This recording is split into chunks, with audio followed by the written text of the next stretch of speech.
Muy bien, vamos a abrir nuestras Biblias en el capítulo 16 del libro del Génesis. Capítulo 16. Y al llegar a este capítulo 16 del libro del Génesis, nosotros estamos aquí viajando entre este capítulo y los anteriores, pues como 15, 20 años. Y vemos que a pesar de una promesa que Dios le hizo a Abraham tiene que esperar todavía muchos años para poder esperar y ver realizado el nacimiento de su hijo Isaac, el cual vendría a ser el fundador, el que vendría a continuar la posteridad y el nacimiento de la nación judía. Y al mismo tiempo era Isaac el que portaba el germen de la vida, el germen de donde vendría el Mesías prometido. Acordémonos, ¿verdad?, que el padre es Abraham, después vamos a ver los dos hijos que tiene, pero Cristo no viene de la línea de Ismael, de donde vienen los árabes, Cristo viene de la línea de Isaac, de donde vienen los judíos.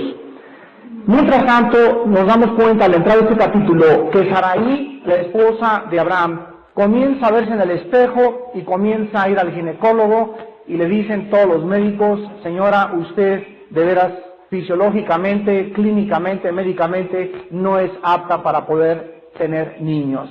Sarai se desespera y en este capítulo vamos a analizar en esta noche algunas pruebas por las que tiene que pasar Abraham. Leamos pues el capítulo 16 del libro del Génesis. Sarai, mujer de Abraham, no le daba hijos. Ella tenía una sierva egipcia que se llamaba Agar. Dijo entonces Sarai a Abraham: ya ves que Jehová me ha hecho estéril, te ruego pues que te llegues a mi sierva, quizá tendré hijos de ella.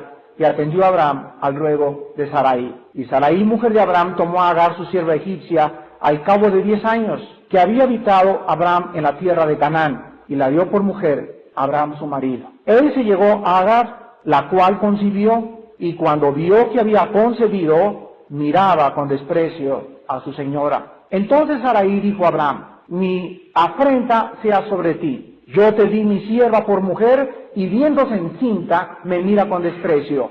Juzgue Jehová entre tú y yo. Y respondió Abraham a Sarai: he aquí tu sierva está en tu mano, haz con ella lo que bien te parezca. Y como Sarai la afligía, ella huyó de su presencia. Y la halló el ángel de Jehová junto a una fuente de agua en el desierto, junto a la fuente que está en el camino de Shur. Y le dijo: Agar, sierva de Sarai, ¿de dónde vienes tú y a dónde vas?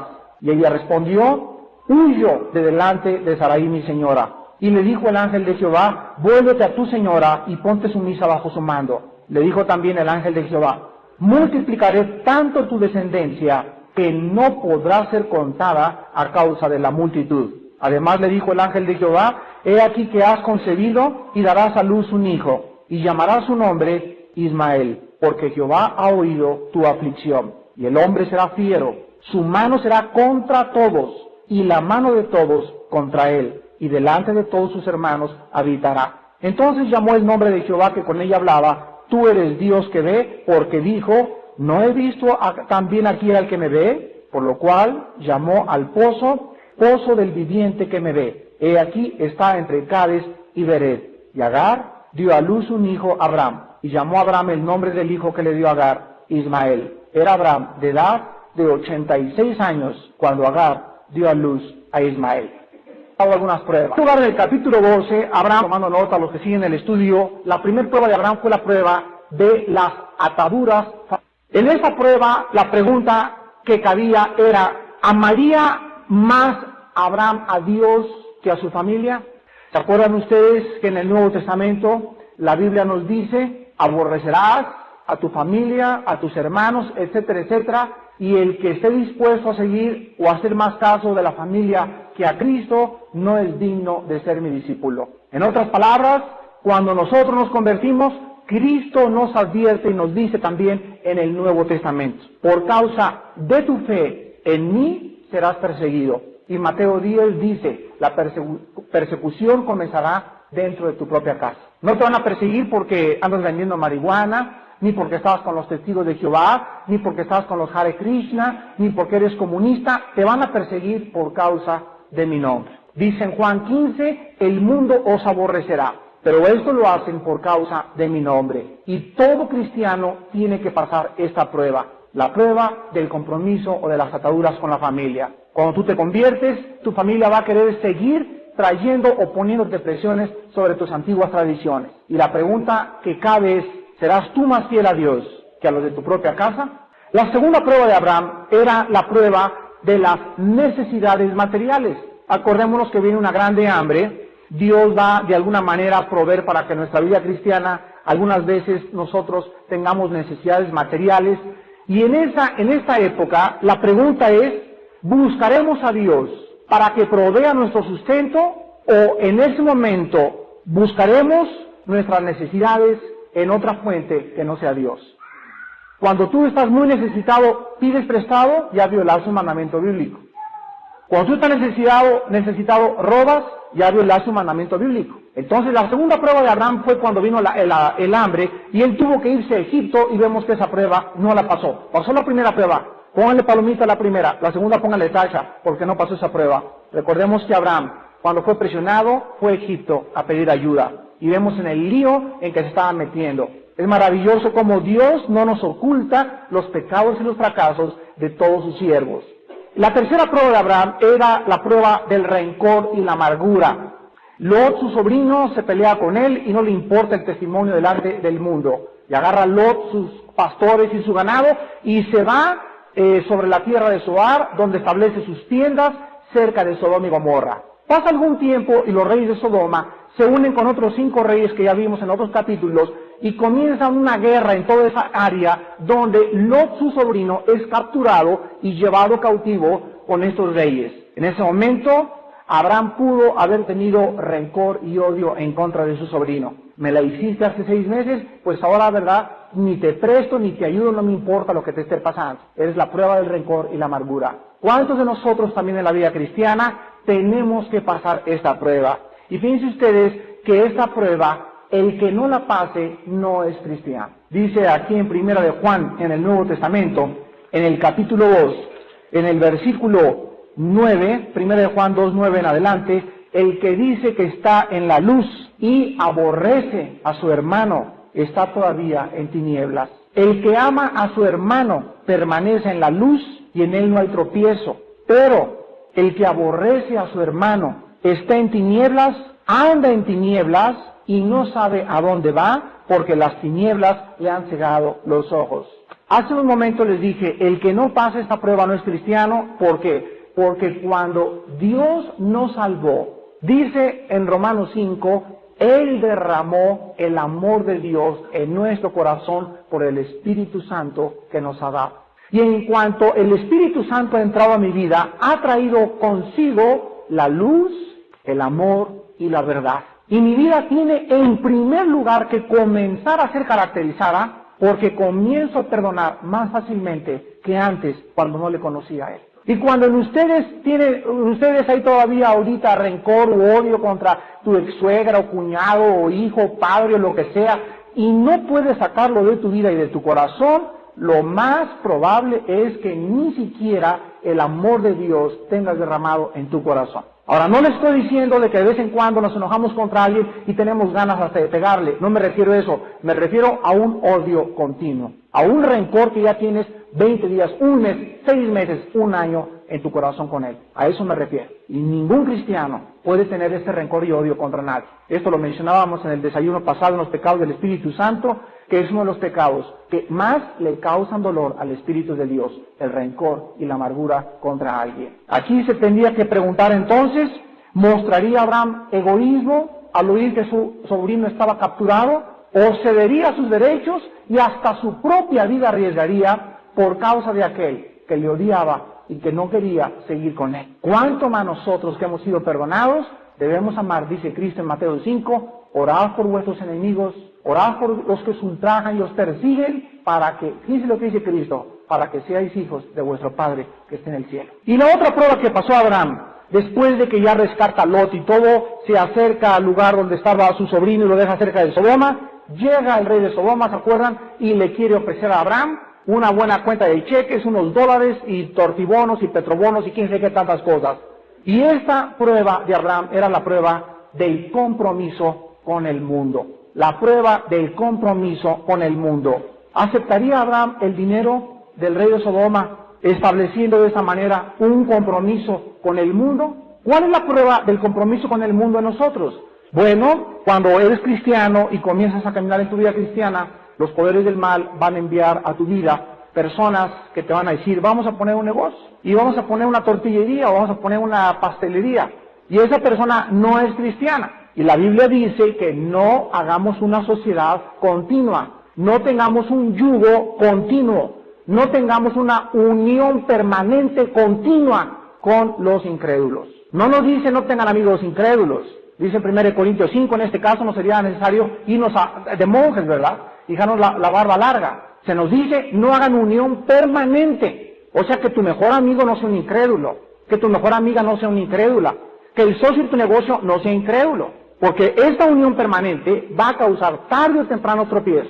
¿Por qué? Porque ellos están en las tinieblas y tú estás en la luz. Entonces el compromiso con el mundo es cuando tu familia te dice, acompáñanos a nuestra religión. Yo he oído cantidad de cristianos que me dicen, Armando, mi familia me dijo, si tú vienes a nuestra iglesia, nosotros vamos a la tuya. En ese momento tú estás haciendo un trato y ya no es el Espíritu Santo el que los trae a la iglesia. En ese momento van por conveniencia. Entonces tú no puedes venderte ni comprometerte y decirte, yo voy a tu iglesia y tú vienes a mi iglesia. En ese momento tú les dices, yo no voy a tu iglesia porque estoy convencido de mis convicciones. Si tú quieres venir a la mía es porque no estás convencido de tus convicciones. Entonces ven y te ofrezco para que conozcas y tengas un poco más de luz acerca de tus convicciones religiosas. Pero el compromiso con el mundo nos está tocando todos los días a la puerta para unirnos con ellos. Y ahora en el capítulo 16 encontramos la prueba más difícil de los cristianos. La prueba más difícil de los cristianos. ¿Saben cuál es? La prueba de la paciencia. Esa es la prueba más difícil de la vida cristiana. Y le voy a poner un poco más de tiempo a esta prueba. Vemos nosotros, de acuerdo al versículo 16 de este mismo capítulo, que Abraham ahorita tiene 85 años y Sarai 75. Le llevaba 10 años Abraham a Sarai. Sarai, cuando fue a Egipto, probablemente Agar, su sierva, pertenecía a alguna casa en Egipto, y cuando el faraón le entregó a Abraham ganado, etcétera, etcétera, saliendo con la gracia de Dios, probablemente Agar, la sierva de Sarai, venía con esa dote que el faraón le dio, y pasaron 10 años desde la prueba de Egipto, cuando Sarai se da cuenta que ella no puede tener hijos, y le dice a Abraham, ¿sabes qué? Métete con mi sierva. Nosotros vemos algo muy importante de acuerdo a las costumbres de ese día. Desde el momento que Agar, la sierva egipcia, era la sierva de Sarai, desde ese momento, los hijos que los esclavos o siervos tuvieran le pertenecían a los amos. Entonces Sarai dijo, bueno, métete con mi sierva, y si nace un niño, el niño me va a pertenecer a mí porque tú eres mi sierva. Entonces, bajo esta situación y estos atenuantes, comenzaron a desesperarse los dos. Y la primera que se desesperó, adivinen quién fue, la mujer. Esto es absolutamente normal. Miren, en primera... y vamos a ver, sí es normal, o sea, no se asusten. Y vamos a ver por qué. Miren, en 1 de Pedro capítulo 1, vamos a ver varios pasajes sobre la paciencia. En 1 de Pedro 1, de los versículos del 6 al 7, el apóstol Pedro escribe estas palabras y dice, en lo cual ustedes se alegran, aunque ahora por un poco de tiempo. Si es necesario, tengáis que ser afligidos en diversas, ¿qué dice? Pruebas.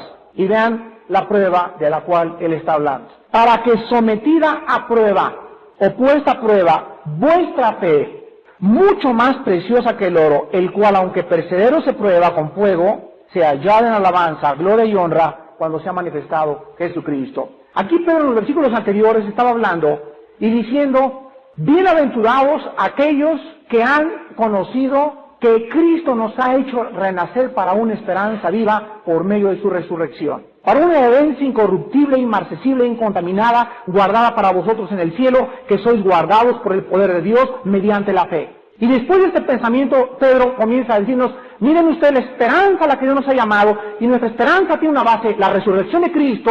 Ahora nos dice, ahora quiero que bajen a la tierra, y quiero que sepan que mientras ustedes están peregrinando, y mientras están caminando, y mientras esa herencia que nos está esperando en el cielo, la podemos obtener totalmente, aquí abajo ustedes van a ser puestos a prueba. ¿Qué cosa es lo que está poniéndose a prueba en nuestra vida? Lo más importante que tenemos en toda la vida cristiana. Aquí lo dice, nuestra fe. Ahora, es tan importante que nuestra fe sea probada, porque si nosotros no somos probados, o nuestra fe no es probada, no podemos saber si somos cristianos. Y la única forma en que tú puedas descubrir que eres cristiano es pasar la prueba de la fe, la prueba de la persecución. La aflicción que el mundo comienza a desatar en contra de tu persona por causa de Cristo. Si tú te avergüenzas de Cristo en tu escuela, o con tus amigos, o con tus vecinos, en ese momento tú sabes que no has nacido de nuevo. En ese momento Cristo dice, el que se avergüence de mis palabras, yo también me avergonzaré de él el día que yo venga con toda mi gloria. Entonces, ¿por qué permite yo las persecuciones? Para que nuestra fe sea aprobada. Ahora, vean ustedes en Romanos capítulo 5, que después de que esta fe es probada, comienza de una manera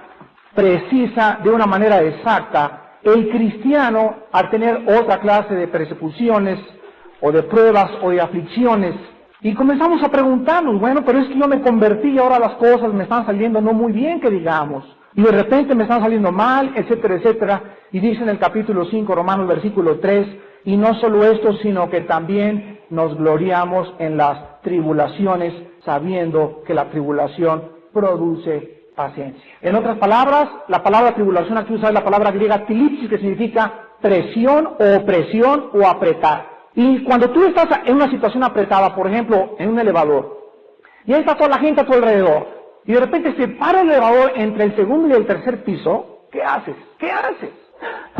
¡Sáquenme! ¡Ah! Mira, en primer lugar, va a estar difícil, ya llega un señor y te dice, por favor, señora, cálmese, no se ponga histérica, neurótica, ni paranoica, ya le hablamos, ya apretamos el botón rojo, ya van a venir por nosotros, no le queda más que esperar. ¿Qué haces en un pozo cuando sabes que gritas ¡ah! Y por más que grites nadie pasa, y por más que agarres te vas a romper las uñas para poder salir? ¿Qué haces en un pozo cuando sabes que no hay nadie ni una voz que te pueda sacar de ahí? Una cosa, si te desesperas te puedes morir hasta de un ataque cardíaco. Y no te queda más que sencillamente decir, no hay medio humano que me saque de aquí, no hay por qué gritar, no hay nada que pueda hacer más que sentarme en el pozo, sentarlo, cruzar los brazos y decirle, Padre Santo, tú me estás viendo. ¿No es verdad? Dice uno de los salmos, pacientemente esperé a Jehová y él me sacó del pozo de la desesperación. En otras palabras, Dios nos va a llevar a situaciones en nuestra vida donde no vamos a ver la salida. Por acá la familia nos abandonó, por allá mis amigos también, no hay ninguna ayuda física. Y en ese momento dice el Salmo 37, espera en Él, Él hará. Espera en Él, Él te dará ese dinero que necesitas, espera en Él te sacará del pozo de la desesperación, pero es necesario que nosotros aprendamos a esperar. Ahora, ¿por qué quiere Dios que aprendamos a esperar? ¡Chihuahuas!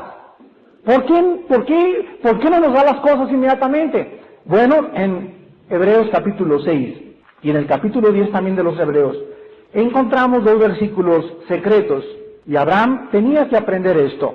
Y dice en Hebreos 6:12, Hebreos 6:12, a fin de que no os hagáis perezosos, sino imitadores de aquellos que por la fe y la paciencia heredan las promesas. Vean lo que dice el versículo, mis queridos hermanos. ¿Cuántas promesas hay en la Biblia?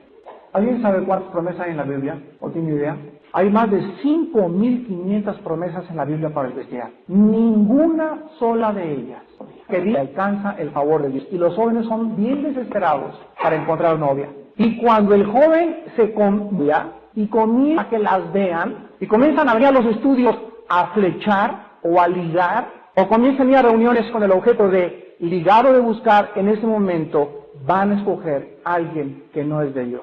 Pero el joven que sabe que en Cristo tiene la promesa de que hay por ahí un muchacho y hay una muchacha que Dios me promete, no sé, a lo mejor va a ser china o japonesa o tlaxcalteca o zapoteca o no sé de dónde vendrá, pero yo lo único que sé es que hay alguien que Dios, desde que estaba en el vientre dijo, va a ser para Juan, y desde que ella creció de niña sabía que era para mí. En ese momento no me queda más que esperar pacientemente. ¿Por qué? Porque dice aquí este versículo que si yo no tengo paciencia para heredar, no heredo esa promesa. Dios me dice, yo voy a proveer para ti un trabajo decente, etcétera, etcétera, y si yo no sé esperar, no voy a heredar ninguna promesa de Dios. Es necesaria la fe y la paciencia porque por ellas se alcanzan las promesas. Y por naturaleza todos nosotros somos tan desesperados, tan impacientes, y no podemos por naturaleza esperar. Entonces Dios conoce la naturaleza de nosotros, Dios sabe, nos crió que somos impacientes por naturaleza y que siempre queremos ayudarlo a Él. O cuando tarda algo un poco, comenzamos a tomar la iniciativa nosotros, y en ese momento, virtud más grande que existe. Ahora ven el capítulo 10 de los Hebreos, versículo Hebreos 10 del 35 al 36, dice, no pierdan pues vuestra confianza, que tiene grande galardón, porque os es necesaria la paciencia, para que habiendo hecho la voluntad de Dios, obtengáis la promesa. Vean ustedes entonces que me dice Dios, ¿quieres a esa muchacha? Sí, pero ya. Entonces dice, mira, primero tienes que hacer mi voluntad. ¿Cuál es? Esperar. Si tú no esperas y no haces mi voluntad, no la obtienes ni te la doy. En cualquier área de la vida cristiana es lo mismo. ¿Quieres una casa? Y las señoras dicen, sí, pero ya. Y comienzan, eres un vagán, y mi mamá me dijo, y vende el coche, y vamos a endrogarnos, y vamos a pedir prestado, y esto y el otro, y ella quiere su casa. ¿Ya? Pues a lo mejor obtienen una, y cuando tienen la casa y entran a la casa, entraron y obtuvieron esa casa a través de préstamos, de deudas, y descubren que una vez que tienen la casa, no pueden disfrutarla, porque no tienen la bendición de Dios.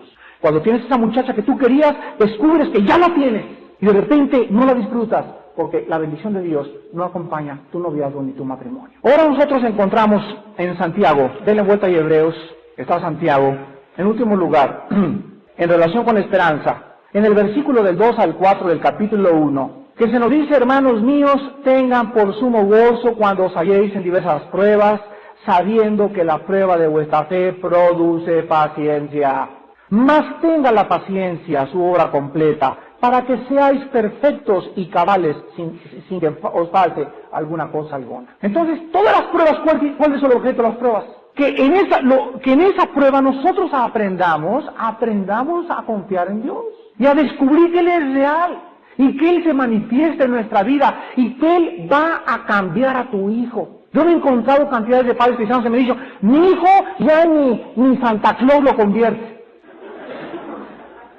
No, usted no lo conoce, es un drogadicto de lo peor, ya no tiene remedio mi hijo. Bueno, tiene usted toda la razón. Usted no tiene paciencia para esperar que Dios trate con su hijo. Pero si usted no tiene paciencia para saber por fe que su hijo va a conocer a Cristo y que Dios va a trabajar con él, y usted está orando todos los días, dándole gracias ya a Dios, por fe de que Dios lo va a tocar, Dios entonces no va a tocar a su hijo, y su hijo, tiene usted toda la razón, señora, se va a condenar en el infierno, porque usted no tuvo ni fe ni paciencia para esperar la promesa de Dios.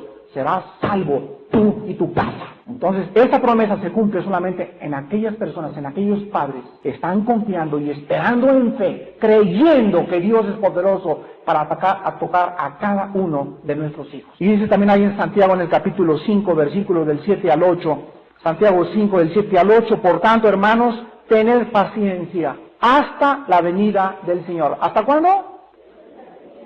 Hasta que tenga su casa, hasta que tenga su novia, no, porque toda la vida nuestra estará caracterizada hasta que Él venga por la paciencia. A propósito, ¿alguien sabe la definición de la palabra paciencia?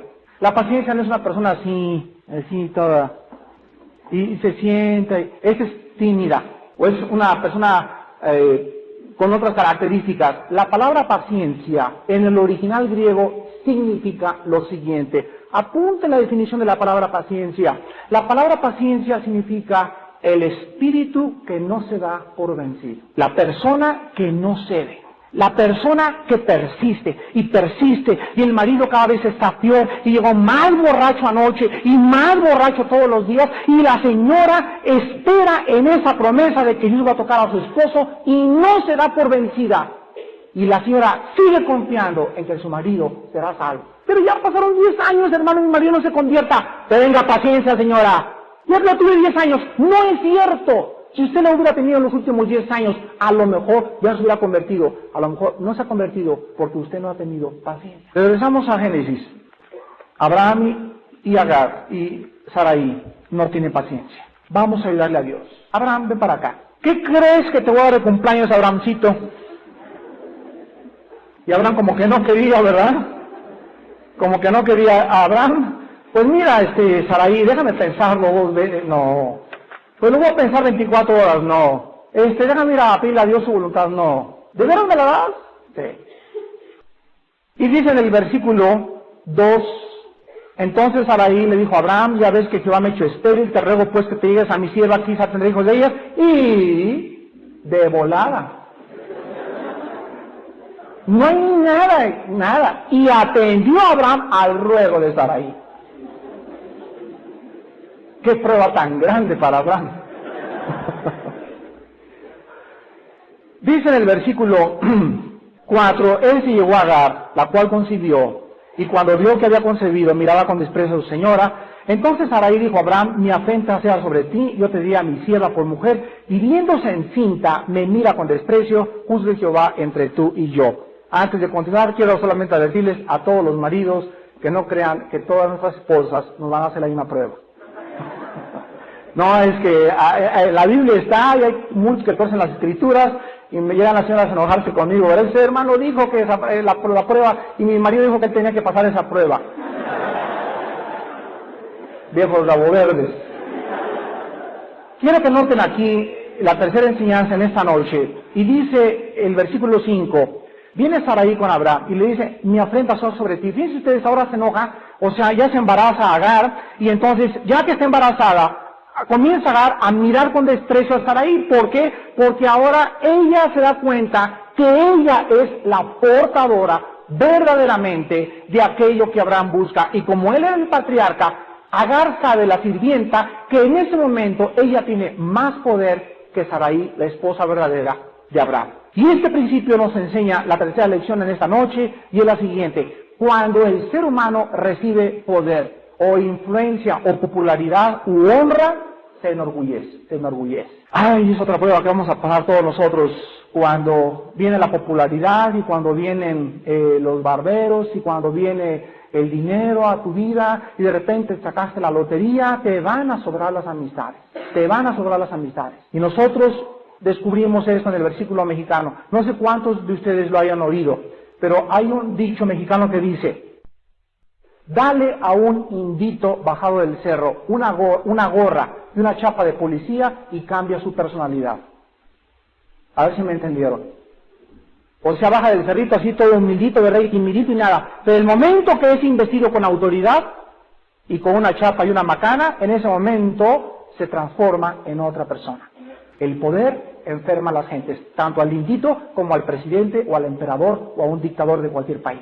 ¿Por qué fue un dictador como Stalin, como los Césares romanos, como Napoleón, etcétera, etcétera? Todos los hombres que subieron a un pináculo, ¿por qué es que ahí en ese pináculo no pudieron ellos tener el entendimiento claro, ni una razón coherente para poder darse cuenta que eran hombres? ¿Saben ustedes por qué? Porque Dios ha diseñado que Él sea el único que no dependa de nadie. Todas las criaturas de Dios tienen que depender de Él. Todos tenemos que ser sumisos a Él. Entonces, cuando una criatura se eleva y se coloca en el lugar de Dios, en ese momento esa persona se le olvida que es ser humano y no Dios.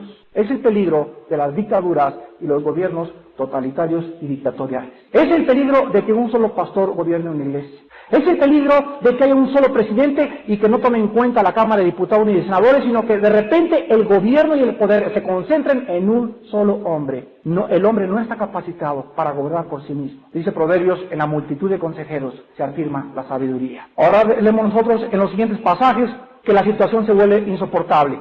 Y le dice en el versículo 5 también Sarai a Abraham: mi afrenta sea sobre ti, yo te di a mi sierva por mujer, y viéndose encinta me mira con desprecio, juzgue Jehová entre tú y yo. En cuarto lugar, nosotros aprendemos en esta noche que es muy difícil aceptar nuestra responsabilidad en nuestros pecados. Desde que el pecado entró al huerto del Edén, Abraham le dijo a Dios: tú me la diste. En otras palabras, si no me lo hubieras dado, yo no hubiera pecado. Y desde ahí hasta nuestros días, el ser humano dice, es que yo soy así por mi mamá. Yo soy así por mi papá. Mi papá era un borracho y llegaba a la casa y me traumó, etcétera, etcétera. No es que yo soy así por mi esposo. Si no tuviera este esposo que tengo con cara de quesadilla, yo no podría, o podría ser otra clase de persona. No es que en la iglesia en que yo estoy todos están fríos y todo, y por eso no he crecido espiritualmente. No es cierto, no es cierto, no es cierto, no es cierto. Ni tu papá, ni tu influencia en tu iglesia, ni nadie absolutamente podrán jamás justificar lo que tú eres. Tú eres ahorita, en esta noche, lo que tú eres, porque tú has escogido y tú has querido ser así. Si la influencia fue negativa, tú tienes el poder del Espíritu Santo para rechazar cualquier otra clase de influencia. Si tu papá fue un alcohólico y estás traumada, y veniste traumada a Cristo, el poder del Espíritu Santo y la palabra de Dios pueden limpiar tu pensamiento y tu entendimiento para transformarte y hacerte una nueva criatura. Pero no hay ninguna excusa para que alguien diga, yo estoy traumado, amargado o resentido de la vida por la forma como el mundo me ha tratado. Esto es la filosofía de los delincuentes juveniles. Hace mucho tiempo les dije, J. Hoover, el que fue presidente del FBI durante 25 años en Estados Unidos, dijo, la mentalidad de los delincuentes es la siguiente, no hay un solo delincuente que no diga que está en deuda con el mundo. Todos los delincuentes se caracterizan porque creen que el mundo les debe algo. Y cuando tus hijos crecen y creen que tú les debes algo, y papá, tú te exijo esto y esto y el otro, tu hijo es un delincuente. Porque nuestros hijos no deben de crecer exigiendo derechos, sino aceptando responsabilidades. Se los voy a repetir. Nuestros hijos no deben de crecer exigiendo derechos, sino aceptando sus responsabilidades. Eso es que, papá, me presta ese carro porque me lo merezco. Ah, cuidadito. Es que, cállese la boca, ¿cómo que lo mereces? Es que tú tienes la obligación. ¿Por qué? ¿Qué?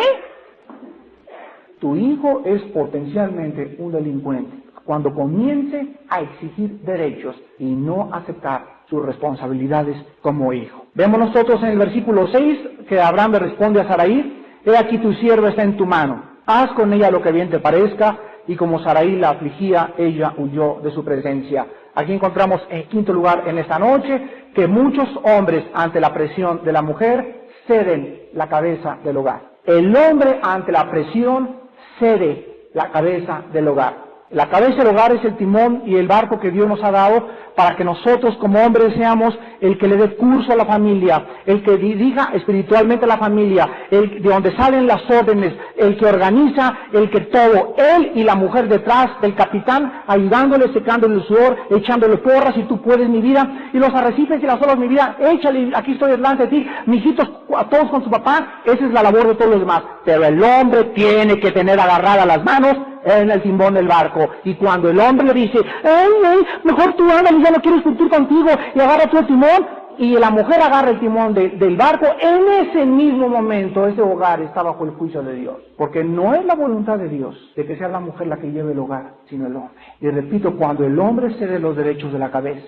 y la mujer toma el timón del hogar, en ese momento esa casa será humillada por Dios. Puedes preguntarme tú, amiga que nos visita, su hermana en Cristo, Armando, pero es que yo soy la fuerte y la que tomo las decisiones por mi temperamento y él es el débil. Bueno, en este caso tú tienes que ser muy sabia para entregarle el mando a él y humillarte y que él crezca. Pero si tú no descubres que, aunque sea tímido, tú tienes que empujarlo a que él agarre el timón del barco, entonces tu casa será humillada, porque no está en el programa de Dios que las mujeres gobiernen el hogar. Vemos nosotros el versículo del 7 al 10, que entonces sale corriendo Sarai, ya no aguantes, te va a dar un hogar, gritos, sombrerazos, etcétera, etcétera, ya me voy, dice Sarai, dice Agar.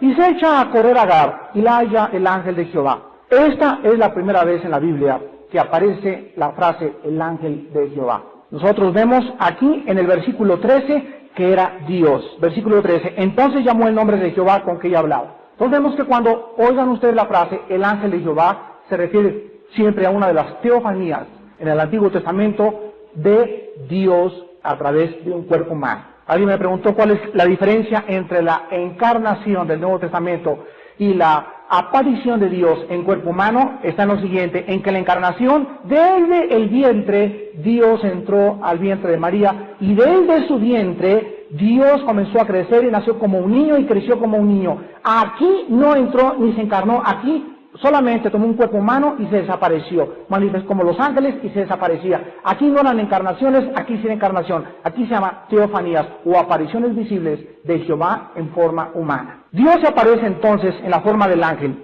y entonces le dice a Agar, ¿de dónde vienes? Versículo 8, ¿y a dónde vas? Ella respondió, huyo de delante de Sarai mi señora, y le dijo el ángel de Jehová, vuélvete a tu señora y ponte sumisa bajo su mando. El ángel también le dijo, multiplicaré tanto tu descendencia que no podrá ser contada a causa de la multitud. Además, le dijo el ángel de Jehová, he aquí que has concebido y darás a luz un hijo, y llamarás su nombre Ismael, porque Jehová ha oído tu aflicción.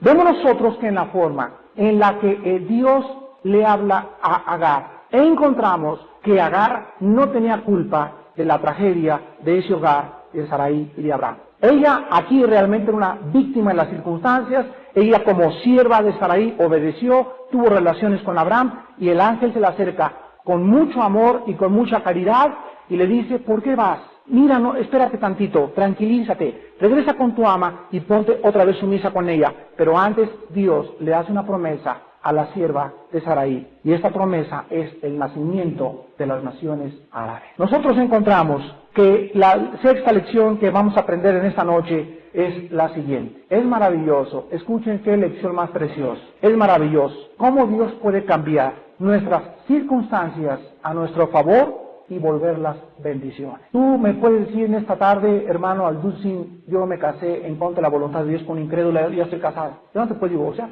¿Qué hago entonces? ¿Sabes una cosa? Si ahorita te arrepientes y tienes a tu novio, a tu esposo incrédulo, Dios promete que cuando nosotros cometemos un error, Él puede cambiar ese error en la bendición más grande de tu vida. Si tú te arrepientes y comienzas a caminar con Él de la mano. Pues ya rodé antier el banco donde yo estoy trabajando, hermano, y ya estoy arrepentidísimo.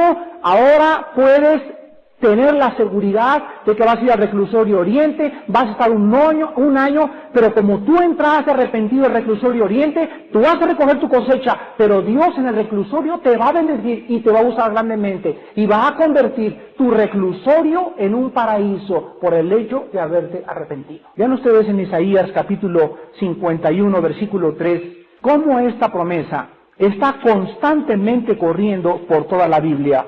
Isaías 51:3, ciertamente consolará Jehová a Sión, consolará todas sus soledades y cambiará, fíjense lo que dice, su desierto en paraíso y su soledad en huerto de Jehová. Se hallará en ella alegría y gozo, alabanza y voces de canto. No importa qué pecado hayas cometido, no importa tu rebelión en contra de Dios, en la sangre de Cristo hay perdón de pecados, y si tú vienes en arrepentimiento y abandonas tu pecado, como decíamos ayer en el mensaje de la mañana, y te vuelves a Dios, Dios vuelve a producir en tu vida tres cosas. Número 1, produce en ti frescura. Número 2, fragancia. Y número 3, fruto. Pero la promesa es maravillosa. Si nos volvemos a Dios, Él nos bendecirá. Y encontramos en último lugar entonces que se le promete a esta muchacha, Agar, que nacería un hombre llamado Ismael, y la palabra Ismael significa Dios oye. Pero quiero acabar en esta noche y vamos al libro del Gálatas capítulo 4 para entender lo que simboliza Agar y Sarai en la Biblia. Gálatas capítulo 4. El otro día que estaba yo haciendo este estudio y estaba con mi concordancia buscando en todas las partes donde aparece la palabra Agar y Sarai, encontré que eran muy pocos, pero el mayor de todos ellos era Gálatas capítulo 4. Y qué enseñanza tan preciosa en una alegoría. Antes que nada, quiero que apunten lo que significa la palabra alegoría. Alegoría es una metáfora ampliada. O sea, es una descripción de algo bajo la imagen de otra cosa. Bueno, segunda pregunta, ¿qué es una metáfora? Una metáfora es la comparación entre dos cosas diferentes. Por ejemplo, cuando Jesús dice, yo soy la puerta, Él se está comparando con una puerta, pero Él realmente no es una puerta, se compara con una puerta, eso es una metáfora. Cuando dice, yo soy el pan de vida que descendió del cielo, está usando una metáfora. Está comparando que así como el pan viene y alimenta a través del maná a los hombres, Él también bajó del cielo como un alimento, pero no físico, espiritual. Cuando Él dice yo soy el agua de la vida, no es que Él sea el agua, sino que Él se compara a los productos o a los resultados de tomar el agua. Cuando Él partió en la última cena y dijo, este es mi cuerpo que vosotros es partido, al tomar nosotros la cena del Señor, no estamos tomando su cuerpo, porque usó una metáfora, estamos recordando su muerte, pero no estamos recibiéndole a Él, porque es imposible que Él esté en un pan. Bueno, vamos a ver la alegoría pues, de versículos del 21 al 31, y con esto acabamos en esta noche. Y dice así, decidme los que queréis estar bajo la ley, ¿no habéis oído la ley? Porque está escrito que Abraham tuvo dos hijos, uno de la esclava y el otro de la libre. Pero el de la esclava nació según la carne, mas el de la libre por la promesa, lo cual es una alegoría. Pues estas mujeres son los dos pactos. El uno proviene del monte Sinaí, el cual da hijos para esclavitud, este es Agar.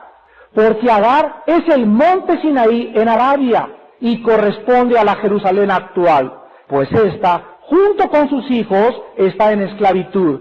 Mas la Jerusalén de arriba, la cual es madre de todos nosotros, es libre, porque está escrito, regocíjate, oh estéril, tú que no das a luz, prorrumpe en júbilo y clama tú que no tienes dolores de parto, porque más son los hijos de la desolada que de la que tiene marido. Así que, hermanos, nosotros, como Isaac, somos hijos de la promesa. Pero como entonces el que había nacido según la carne perseguía al que había nacido según el Espíritu, así también ahora. Mas ¿qué dice la Escritura? Echa fuera a la esclava y a su hijo, porque no heredará el hijo de la esclava con el hijo de la libre. De manera, hermanos, que no somos hijos de la esclava, sino de la libre. Vamos a explicarlo brevemente. En el versículo 23, en primer lugar se nos dice quién es Agar. Dice el versículo 23, el de la esclava, o sea, de Agar, nació según la carne. Número 1, Agar representa la carne, o sea, la madre de todos los que nacen naturalmente. Antes de ser cristiano, nosotros éramos hijos de la carne, porque mi madre me engendró y me dio un cuerpo en su matriz. Pero ahora dice, el que no nace de nuevo, la palabra de nuevo es de lo alto. Los cristianos ya no somos hijos de la carne, ahora somos hijos de lo alto, hijos espirituales. Los de la carne son esclavos, los cristianos son libres. Entonces Agar representa la esclavitud de la carne, Sarai representa la libertad del espíritu.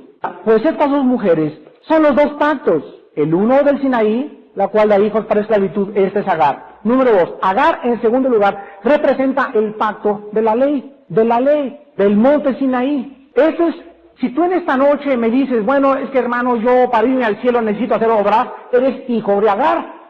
Ya la conozco. ¿Qué significa esto? Que estás creyendo que por las buenas obras vas a entrar al cielo. Eres esclavo.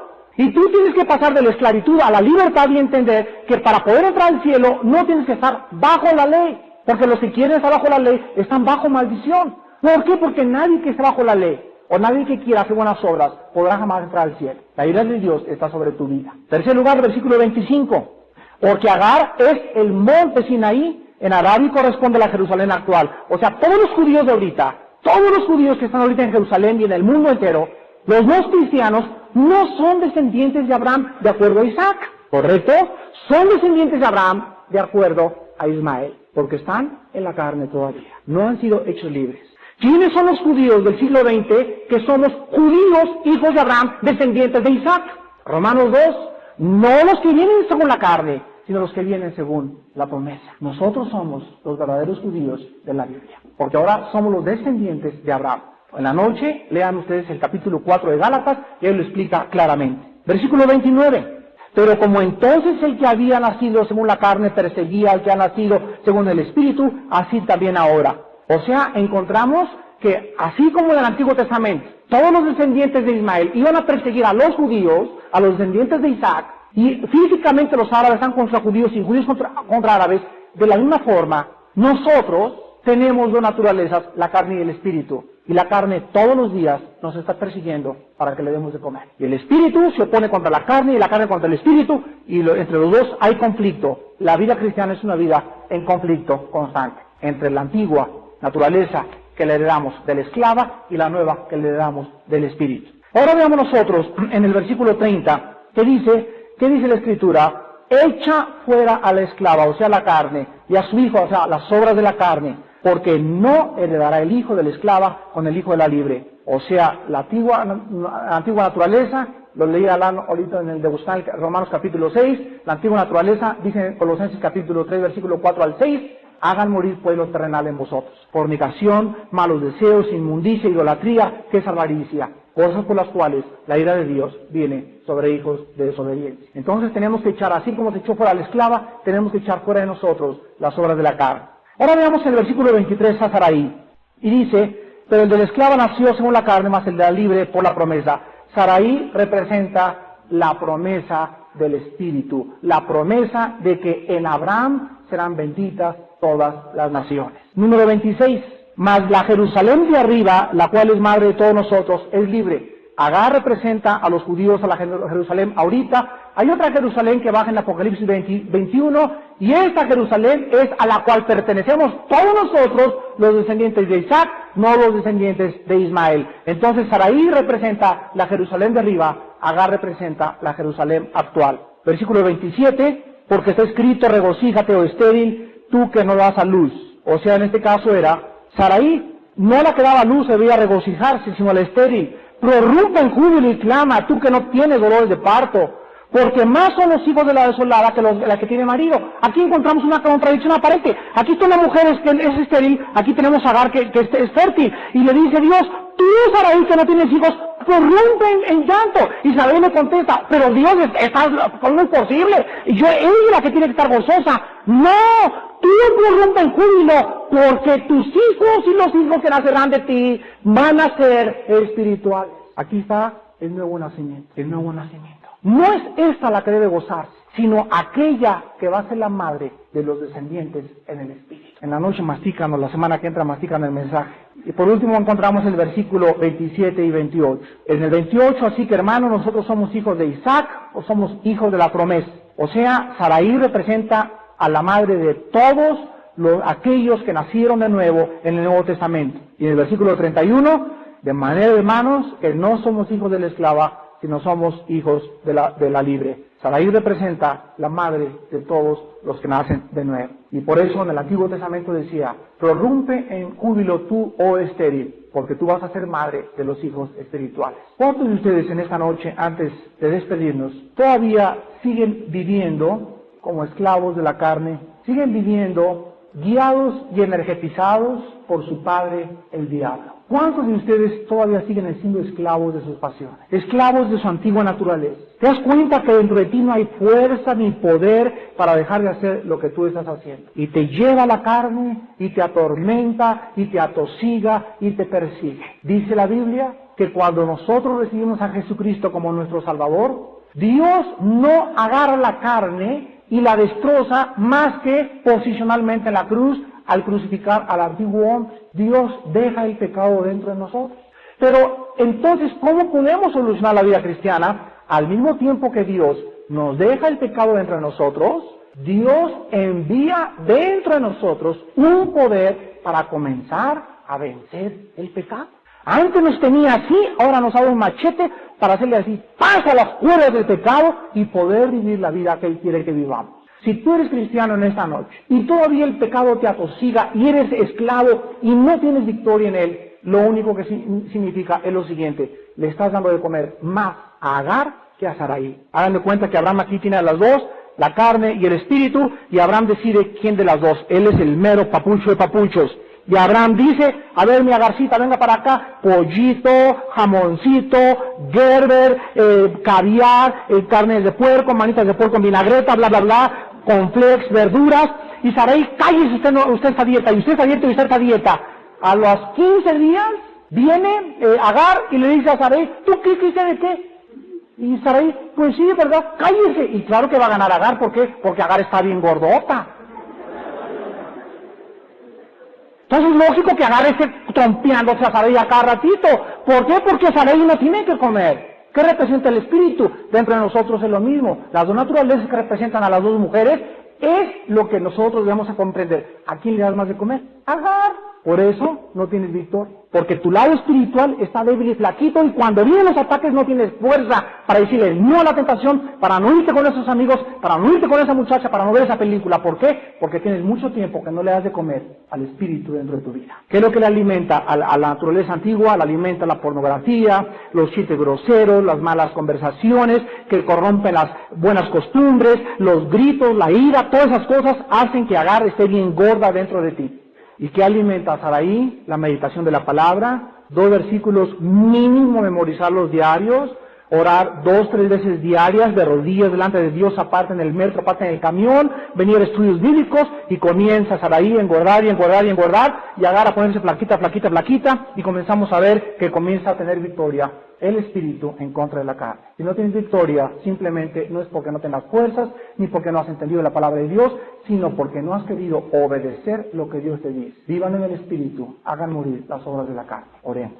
Padre Santo, te damos gracias en esta noche porque tu palabra es maravillosa y tu palabra no es de interpretación privada. Para que podamos entender tu palabra es tu palabra misma la que interpreta otros pasajes. Pero nadie tiene el derecho de poder interpretar algo si la otra parte de la Biblia no está totalmente de acuerdo a esa interpretación. Gracias por el cuadro y la alegoría tan preciosa de la carne y del espíritu en las 2 mujeres de Abraham. Gracias porque las consecuencias son exactamente lo mismo. Los descendientes de Agar contenderán contra los descendientes de Saraí. Y hasta la fecha vemos que el conflicto literal y físico entre árabes y judíos tiene su origen en el nacimiento de estos 2 hombres, de 2 diferentes mujeres. De la misma forma, tú nos dices que en las cosas del espíritu se suceden las cosas de una forma análoga. Y la analogía es preciosa. Padre, gracias por iluminar nuestro entendimiento y hacernos comprender también que nosotros tenemos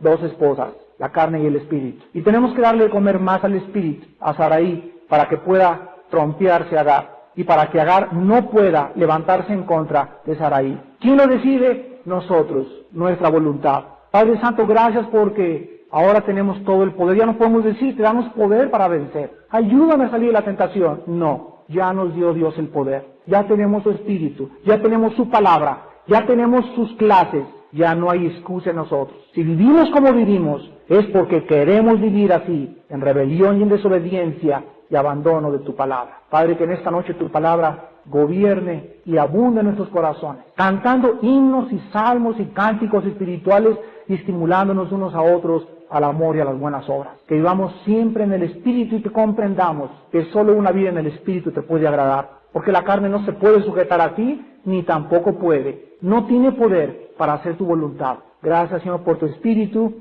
porque es la vida que verdaderamente te glorifica. Sean llenos del Espíritu Santo. En el nombre de Jesús. Amén.